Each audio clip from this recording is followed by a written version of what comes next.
Guys, welcome back to the channel. As you can see from the title, I think there's a big four in the championship this season, and I think they will end the season as the top four. But who exactly are they? Let me tell you, there's one of them that's obviously top of the league. We'll go on to Coventry in a minute, but three of them currently outside the top six. Let's start with Coventry, the obvious place to start.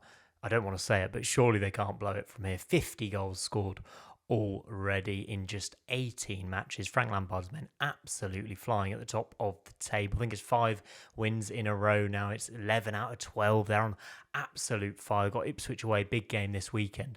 But at the moment, it doesn't look like there's any stopping them. And I also think that they can have 14th place form from now until the end of the season and still be in that top two. They've gained such an advantage over the rest of their rivals. 10 points clear of second place Middlesbrough, 13 points clear at the time of recording, clear of third place Stoke, and their underlying numbers are amazing as well. Talking of underlying numbers, at the end of this video, I'm going to show you an XG table and some XG difference table, which kind of has got me thinking about this video, and is kind of the main reasoning why I think these three teams will join Coventry in the top four at the end of the season. In terms of Coventry, the aim now has to be to win the league. That has to be the aim. Automatic promotion would be brilliant. It is an absolute minimum given the start they've made.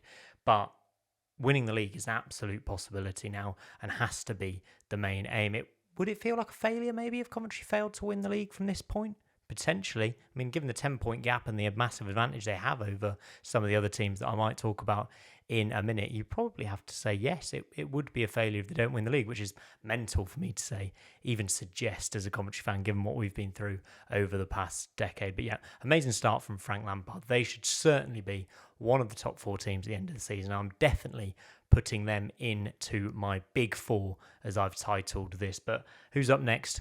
I think, let's go in the table order, right? I think next up we have to talk about Birmingham City. I'm on board with Birmingham City this season. I think there was a lot of hype around them at the start of the campaign. Of course there was. I mean, 111 points in League One last season. The EFL points record, the amount of money they spent on Jay Stansfield, 15 million quid in League One, broke the transfer record for that division. The investment they've made, the fact they've announced a 62,000 seater stadium. No matter what you think of that, the ambition is there. The money is there. The celebrities are there with Tom Brady, Tom Wagner in charge as well, doing a really good job. Chris Davis had a bit of a shaky start at the start of the season, didn't he? But he's finally turned things around. Another win over Oxford on Monday night, and they are just getting things going. A couple of 4-0 wins in the last couple of weeks as well.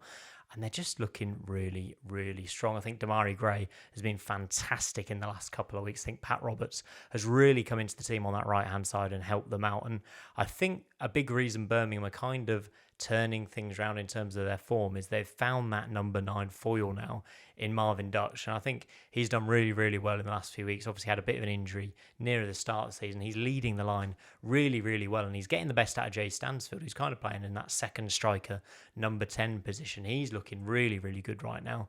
I wouldn't rule out, by the way, Jay Stansfield to go on a bit of a golden boot run, looking at his statistics as well. He's getting into the areas he needs to. He's scoring a decent number of goals lately, and it's just working really, really nicely. They've got a decent squad. They've got good squad depth. Tommy Doyle coming into midfield, by the way, has sorted them out as well. I don't know what took Davis so long to get him in the team, but what a fantastic player he is.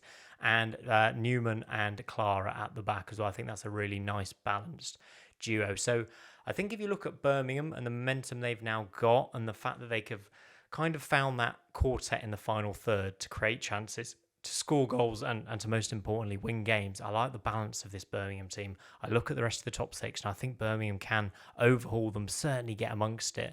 Just really, really like the look of them. And also, Asai Samuel came in and played right back on Monday night, but the tactical switch to play Iwata there, who's usually a midfielder, and make him come inside has really helped Birmingham out in the last few weeks. I think their numbers, obviously they're not quite as good as Coventry's, but in terms of XG, they're creating 1.47 XG per 90 this season, conceding, this is the interesting bit, just 1.08 XG against per game, and that is the best in the league so far. If you build on a solid defence and you're not giving away too many chances, you're going to be right up there. And Birmingham, I think, have the ability to go again in January. If they're close and they need a few more additions and they need to spend big, I think Birmingham City will just go out and do it, and they'll go and make it happen. And they've got the financial power and the might and the ambition to get there this season. We saw that with the signing of Kyogo.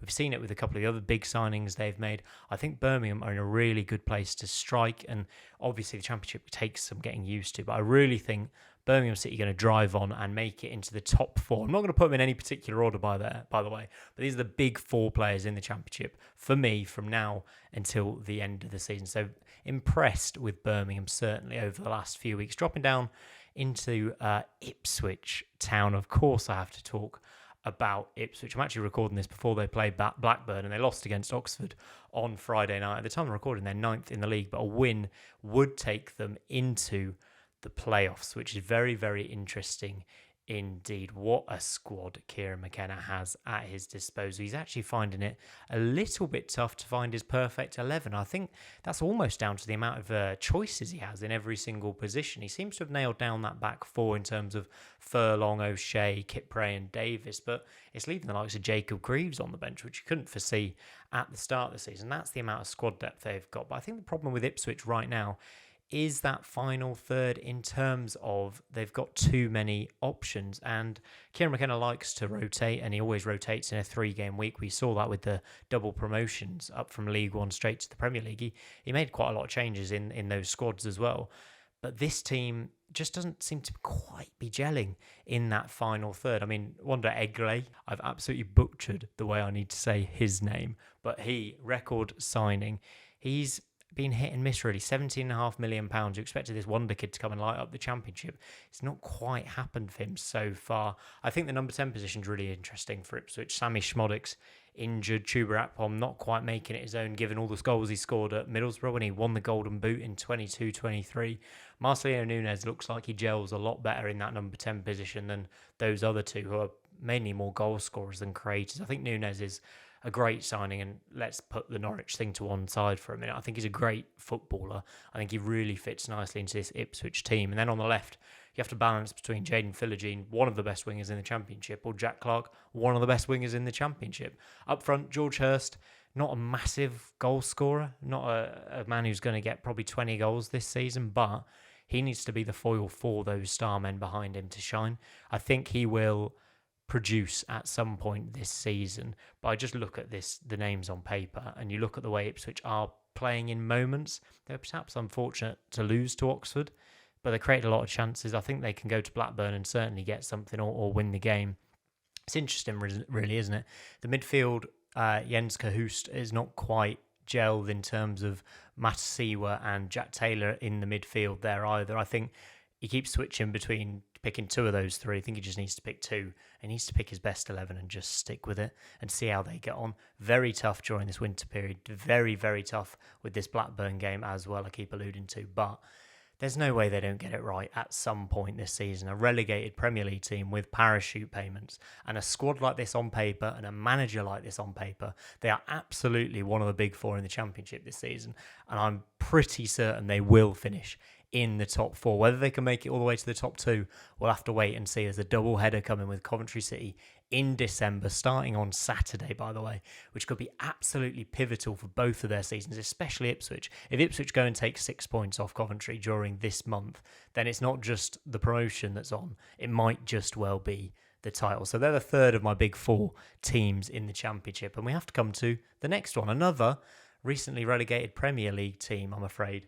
Southampton. They have got things moving over the last couple of weeks. Tonda Eckert doing a really, really good job up until the fact they lost in the 97th minute to Millwall, didn't they? Of course, at the weekend. But again, similar to with Ipswich, they've just got a squad that can blow every other one in the Championship out of the water. And I would potentially even throw Coventry into that, even though they've started the season so well. Tom Fellows, what a signing he is, what a player he is, now playing in this kind of attacking wing-back role, holding the width out on the right. Great signing from West Brom. I look at Finn Azaz, look at the numbers he got from Middlesbrough last season as well, loads of goals and assists. He's starting to cook really in the last couple of weeks as well with goals, contributed again with another goal at Millwall. Adam Armstrong, we know what he's about in the Championship. Cameron Archer, he should score goals in the Championship as well. Yander as well, I think, has been absolutely fantastic this season. Arguably their standout player with Leo Cienza, who unfortunately missed the defeat to Millwall, but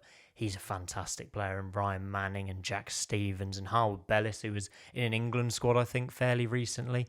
This is a squad that is more than good enough to get promoted. They just had things not quite clicking under Will Still. It was almost a bit of a false start to the season. I'm not sure if Eckert should get the job on a full-time basis. I still think they should be looking at other options, given the defeat to Millwall. It depends how the players feel. It depends the feedback that Sport Republic are getting. Do I trust Sport Republic to make the exact right choice when it comes to the new manager? I'm not too sure. Does it matter? I don't really think so. I think Southampton's squad is so good they should win most games in the Championship from now until the end of the season, and that should be enough to fire them up into the playoff places and really get amongst the top four conversation. If we look at where they are in the table now, it's 14th. They've won 4 out of the last 5, 6 wins, 6 draws, 6 losses. They've scored 28, conceded 25. And down in 14th, it might seem quite a long way off, given we're nearly at Christmas, but it is only 5 points separating them and the playoffs at the time of recording, and that can be gone by the end of the month quite easily. I wouldn't be surprised, by the way, if these 4 were well in the playoffs come the new year. That's how good they are. Coventry, I expect to be leading the way heading into the new year. Hopefully things don't go badly wrong from my point of view, and hopefully they carry things through and win the title at the end of the season. But for Ipswich, for Birmingham, for Southampton, I'm expecting serious movement in this kind of 8-9 game spell where all the fixtures are crammed in and they can start to get some real momentum going. At the start of the video, by the way, I did say I'd talk to you about XG. I mentioned it a bit about Birmingham, but we can have a look now at the XG table, and I'm going to list this as XG difference, which is the difference between XG created and XG against in every game, basically showing the statistical dominance of each of these teams. And as you can see from this, they're the best 4 teams in the league from a statistical point of view. We've seen them from 18 games now, and that's quite a hefty sample size, even with Southampton under Will Still and Birmingham slow start. Coventry, far and away the best team in the league, as you would expect. XG 2 per game, absolutely massive, conceding 1.22